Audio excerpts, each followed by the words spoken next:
nursing, creativity. How does that even connect? I'm the creative nursepreneur. That how did I venture from nursing all the way to creativity? Or how am I able to juggle the two? In this video, I'm going to be explaining how a nurse is now a creative and also an entrepreneur. Hi guys, so today I'm going to be explaining to us how it's possible for you as a nurse to combine your other passions, the other things you like to do, and also still do nursing. Now, my foray into creativity is actually divine, or let me say it is instinctual. Now, what I mean by instinctual is back in Africa, while I was working as a nurse, registered nurse midwife, working as a maternal and child health nurse, we got epileptic paychecks. We were working for 3 months, get paid for 1 month, and it just spanned on for a long time. Now, the thought is, do I go begging with my 3 toddlers? My husband was making money from his job, but it was not enough to carry a family of 5. Yes. And I thought, what can I do? And like the good book says, what is in your hands? And looked at what is in my hand. Apparently, I went into agriculture, I did poultry farming for a bit, fish farming for a bit, but I didn't have the capital to be able to expand like agriculture needs. So I thought, what can I do from the comfort of my home? And that is where the thought of creativity started flooding in. Normally, I liked DIYs. I like doing things with my hands. I like recycling things and making items with my hands. And I just thought, what other way can I use my creativity to make money for myself?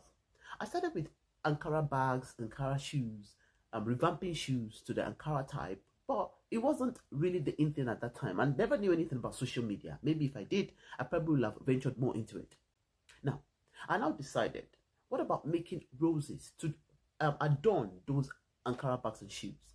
I went to the market to buy a few of the roses, and I noticed that there was just a monotonous market there. It was just a few of the imported ones, and they were not even the colors that people wanted. And it gave me that nudge that there is a gap here that needs to be filled for whoever knows how to do it. I now started. Now, the first thing I did, and this is what you can do if you're thinking of venturing into something else extremely different from what you're doing right now, and you have the passion to do it. The first thing I did was to go buy a few of those imported and monotonous ones.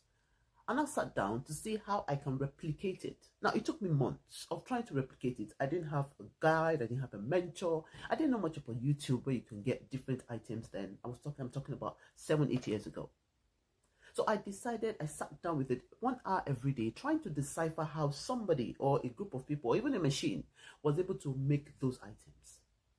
It took me months, but finally I did it. I was able to get the code that it was used to make those fabric roses. And I was ecstatic, I was happy. It was crude, it was raw, but it was definitely the thing. And I decided to keep working gradually towards it until I was confident enough and I started creating. Now, the journey did not end there, because after creation, if you create and live in your room, obviously you still die hungry. So you have to go out and sell your items. I removed the robe of my nursing career and all that, and I wore the robe of a market woman trying to advertise her product. Well, I didn't do the Facebook or Instagram ads. I had to go to physical shops where they selling sewing appliques and all that. And I decided, oh, let me just reach out and see whoever needs this item. I thought it was going to be a walk in the park until the first few shops I went to that probably listened to me, and they're like, no, we want the imported items. No, we only sell imported items. And I tried to show them that what I created is even more superior in quality than the imported items, and it was going to cost cheaper. But they were not listening. Probably I didn't meet those I was supposed to meet, but whatever. But I never stopped. I kept going from shop to shop physically until one woman took a shot at me. It was just one lovely morning. I held on to my wares, and I was going to the market to advertise my product as usual. Now, I got to the shop of this lady, and the lady just said, oh, she didn't even talk, but I just greeted her and I said, I want to show you some of my flowers. I see you sell flowers in your shop. And I brought the flowers out. She wasn't even concentrating on what I was doing, but I was on top because I knew that one day somebody was going to take a shot at me. And luckily, that was the day. Now, as I brought the items out, I already put them in packs, really lovely colors. And I said, well, each of these packs go for £5 or $5 or five. I just gave it a price. And immediately I talked about the price. Well, for those of us who know the African part of us, she was an Igbo woman. And you know Igbo people love business and churning money. Yeah, making money. So as I told her the price of a pack, she lifted her head up and she said, Namdi, like calling one of her boys, give me the calculator. And she punched the calculator. I don't know what she punched there. But obviously, my thought or instinct is that she was punching to see how much profit she was going to make if she buys from me.